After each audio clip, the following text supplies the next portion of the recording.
Welcome to Secure Freedom Radio. This is Frank Gaffney, your host and guide for what I think of as an intelligence briefing on the war for the free world.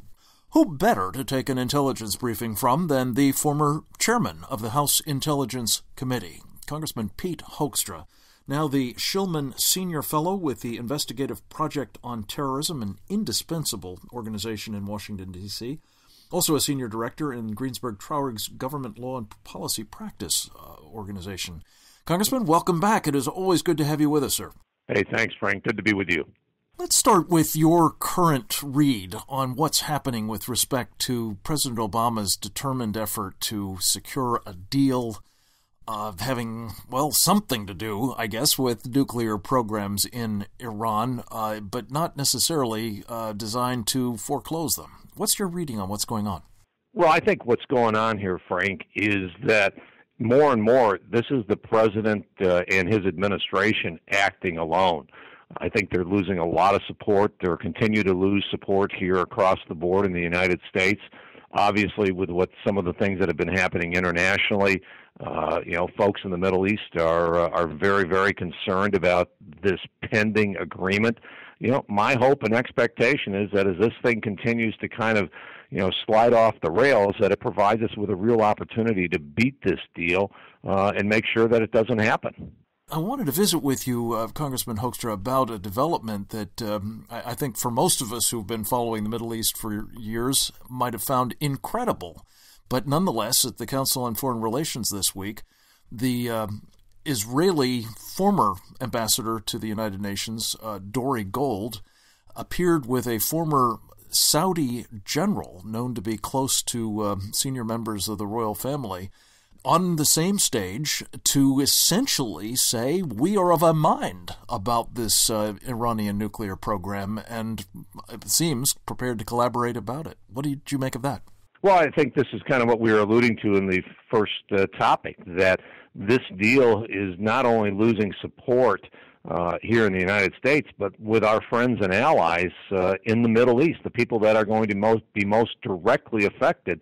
And, while Israel and Saudi have been talking, I believe, for a number of years, to actually come out and publicly talk about this, and for Saudi to make the kind of statements that they made this week about, number one objective is to overthrow the regime in Iran, and develop number two, to develop a peace agreement between Israel and the Arab states, tells you that the Saudis, the Israelis, and others in the Middle East are very, very concerned about this pending agreement with Iran, and they believe it fundamentally changes the balance of power in the Middle East, and I think maybe more importantly, it signals that a number of countries in the Middle East no longer see the U.S. as someone that they can work with and trust to maintain stability and security in the Middle East.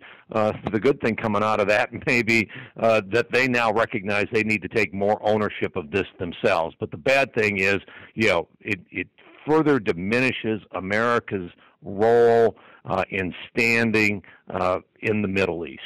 This was sort of the backdrop of, or maybe the forefront of, Secretary of Defense Ash Carter's travels around the world in the past couple of days, notably in Asia, where he had to reckon with the fact that the Chinese are building islands all over the place from which apparently they intend to control the South China Sea, not simply claim dominion over it, but actually project power there.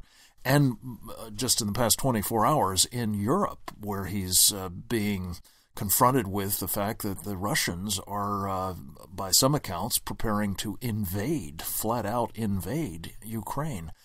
You've been warning about diminishing our military capabilities, our intelligence capabilities. You've worked hard in Congress to prevent that sort of thing from happening. But are the chickens coming home to roost here, in your estimation, Congressman? I think a couple of things are happening. It is the diminished leadership, and people no longer respect the United States, and they no longer fear us. This is why China, Russia, and the jihadist movement in Africa, they're all being very, very aggressive. The other thing that I believe has happened, Frank, is that especially in this administration and even in parts of the Bush administration, the intelligence community has become more of a political operation, providing leaders with intelligence that they want to hear, that justifies their decisions, rather than being an independent arbiter of saying, here's our best analysis.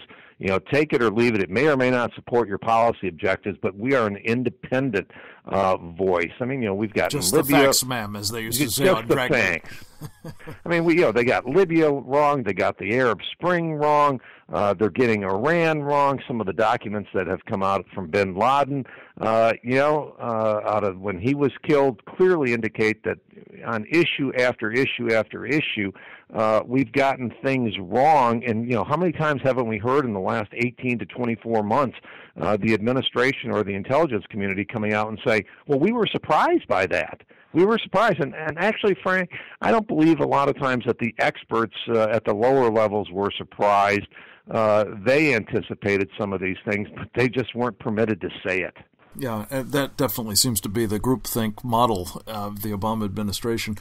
Congressman Pete Hoekstra, speaking of diminished capabilities, I wonder what your current read is on, again, what your former colleagues did this week and last on the national security agency's capabilities to provide at least the data, the facts, if you will, about some enemy intentions through the collection of metadata and analysis thereof.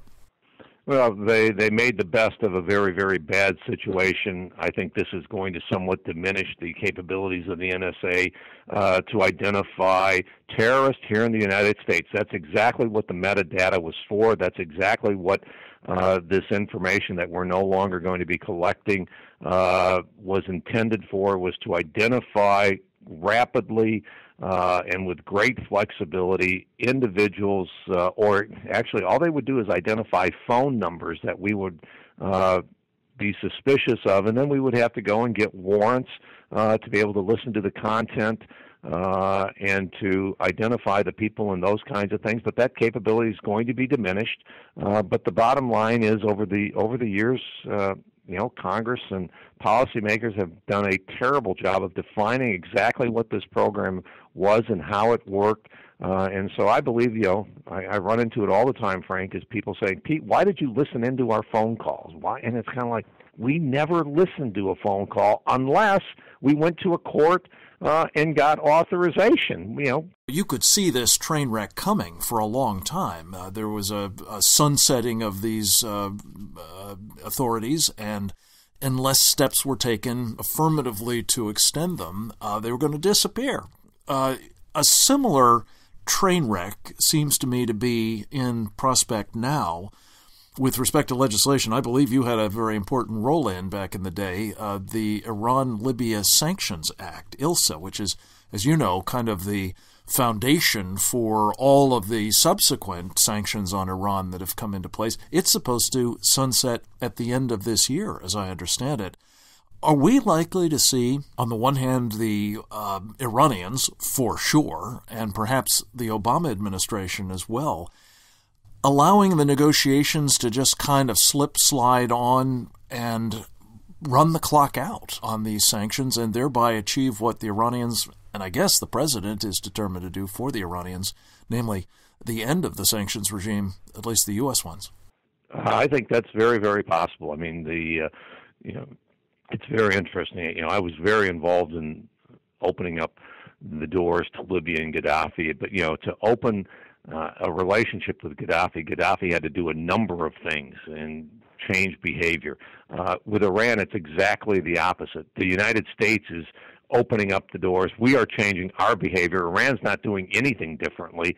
And you just kind of look at it and say, they're the bad actors. They're getting all the benefits. We're giving them, all the carrots, and we're hoping that they're going to change behavior. I think this president is the legacy project he's looking for, Frank, is an Iranian deal. No question about it, and it's going to be a very, very grim legacy. Congressman, we have to leave it at that. Pete Hoekstra, we appreciate your time, your past service to our country, and that you're continuing to render, of course, at the Investigative Project on Terrorism. Keep it up. Come back to us again very soon. Jim Hansen joins us next. We'll talk about the latest on that mosque in Boston and why it's not a model for countering violent extremism. Straight ahead.